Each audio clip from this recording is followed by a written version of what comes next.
Good morning. I want to address the issue of the expulsion of petty traders from Tanzania. And this is not necessarily against Kenyans. As the Kenyan media has reported, that is gaslighting, which I don't agree with. Tanzania is expelling all petty traders of all foreign nationalities who live and accrue incomes off the grid in Tanzania,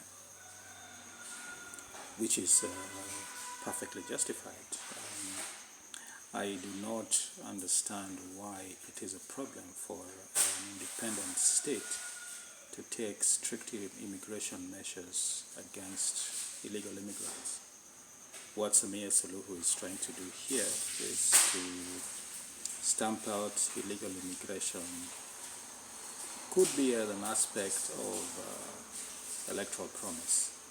Remember, Tanzania is facing an election in October, a presidential election, and she must have something to sell. Tanzanians have been crying foul about illegal immigration for a long time, and it's just about time that something is done about it. Now, let's dispense this in about 3 or 4 points. Number one, I do not see why a Kenyan should come into Tanzania and work and live and accrue untaxable incomes off the grid and not see a problem with it.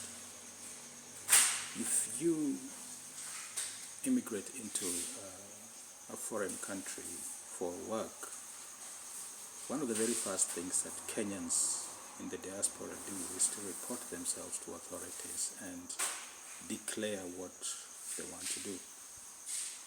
If you come into Tanzania as a teacher, for example, you need to register yourself with the local teachers commission. You then need your documents for verification, and your employer must pay for your work permit. If that doesn't happen, then you're illegal. This is going to take us back to the old conversation that we had about illegal immigration, and I think I've spoken extensively about this. Kenyans coming into Tanzania must ensure that their paperwork is right. Now, about this petty trading that they have talked about, they have listed about 15 occupations that you cannot engage in Tanzania as a foreigner, not as a Kenyan. You see, these guys are not against Kenyans. These guys are against foreigners who are doing petty trading in Tanzania.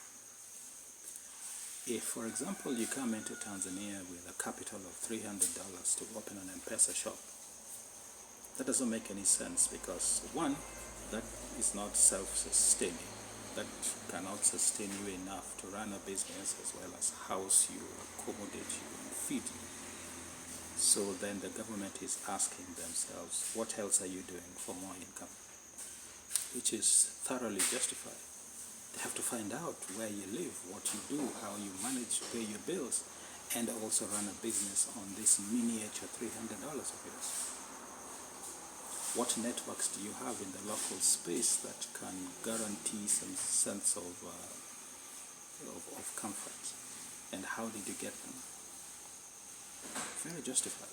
These are things that are done in Canada, in America, in Spain, in Germany. I don't see why it is a problem for Kenyans if it's done in Tanzania. Yeah, you see, it costs about average. It costs about $3,000 to buy a work permit in Tanzania, and $1,500 to get a residence permit. They have two permits that you pay for. Kenyans don't like to do this. Kenyans want to come and live here off the grid and make money off the grid here, which is not right, which is not legal. I don't know why we have become such a gangster republic that we get repelled by calls for conformity of the law. I mean, if our government cannot regulate illegal immigrants in Nairobi, it does not mean Tanzania should also not regulate theirs. You see, there has been this argument that is advanced that Tanzania is a member of the East African community just like Kenya. Well and good. The East African platform is supposed to guarantee free and easy movement of persons between the member states. and free movement and easy movement of goods and service. Not essentially free, easy movements of goods and services. Now, that does not guarantee you free movement of cheap labor. So what Tanzania is trying to do is to take stock of all petty traders that have been identified and demanding for their expulsion. This is their country. They can do what they like, right? Why is it that Kenyans behave so well in Germany? We really, really conform in Spain. We do everything in our powers to conform in Canada, in the US, but we don't want to conform in Tanzania. I just don't get it. Why? Tanzania is not Kenya. This is a different country with different regulation, with different expectation, with a different constitution. I mean, you respect the laws of the host country, right? What they're trying to do is not to expel Kenyans from Tanzania. They are expelling Kenyans who are engaging themselves in petty trading. If you're a Kenyan prostitute, for example, you need to apply for a permit for prostitution. If there is a permit for prostitution, they will give it to you. If there is none, then you can go and do your prostitution in your country. Yeah. If you come here to sell groundnuts or watermelon, they don't want that. That should be reserved for their local citizens who are in the lowest economic tiers, which is absolutely justified. I agree with that. So this is what the Tanzanian government is standing up against. The other thing they are doing is to weed out insecurity facing the election. You see, this is the electioneering period in Tanzania. We are facing a presidential election in October. So they must ensure that all rogue elements are weeded out in good time because of security reasons. And this should not even be explained. We know this.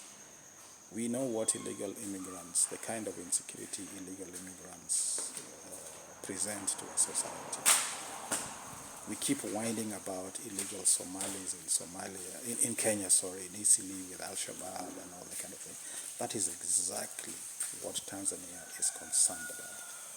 And they are justified to be, you know. If a Kenyan, for example, comes to Tanzania to teach in a nursery school and make $300 or $400 a month, this is an individual that can easily pay for a work permit through the employer, right? And get deducted. But they don't want to. They want to continue working and living here for free. That is not right. I don't see why a Kenyan should leave Kitui and come and run an M-Pesa shop in Mwanza with a float of $210. That doesn't make any business sense. They can do that in Kitui, right? That is not about xenophobia. This is about national commercial logic. What they are saying is that you leave the small jobs for the local Tanzanians and come with your $1 million and invest as a Kenyan. They have no problem with that.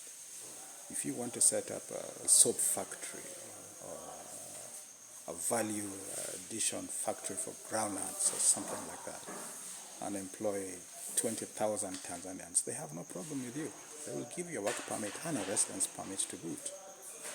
So this is something that the Kenyans should appreciate, that is important for Tanzania, especially when facing a presidential election. Number two is the issue of accrual of incomes. You see, there is a lot of outgoing Tanzania Revenue Authority returns at the borders of Kenyans buying agricultural produce at a cheap price here and going to flog in Kenya for maximum profits. For example, if you buy a bag of maize here, it's 1,200 Kenya shillings. You haul it to Kenya for another 1,000. That is 2,200. When you hit Kenya, you sell it for 6,000 or 7,000 shillings. You make close to 120% profit. The Tanzanian government is telling you that you can no longer do that, but Tanzanians can. I think justifiably so. If you want to deal in agricultural produce for export, then come and lease huge tracts of land. We have a rebate of $250,000. Come and invest $250,000. They will give you a work permit, and that is permission enough for you to export farm produce. They don't have a problem with that because they are taxing you for it. Most Kenyans want to do this off the grid, and that is what Tanzania is against. If Kenya cannot regulate against Burundians selling groundnuts in Nairobi, or Congolese singing copyright songs for drunkards to dance the whole night, then whose problem is that? That is not a Tanzanian problem. You know, it takes about 30 minutes to become a Kenyan. Once you have 30,000 in your pocket, you walk into Nyayo House, and by evening you have an ID. The following day you can open a bank account, and the day after you can buy 10 apartments in Kilimani or Kileleshwa. Nobody asks you where the money is coming from. Whose problem is that? So Kenyans expect to have that kind of laissez-faire attitude in Tanzania as well. No, this is a different country with a different statute, a different attitude, different laws. I think we need to appreciate that Tanzania is also coming from a very sensitive nationalistic point with this. And Kenyans who are aggrieved are illegal immigrants. They should go back. Yeah. You can't come here and sell pineapples, slices of pineapples across the town the whole day in a bucket and call yourself an investor. What does the Tanzanian Revenue Authority get from you? Nothing. Why should you be here then? Okay? That is the point. So yes, I totally agree and support Samia Suluhu on this one.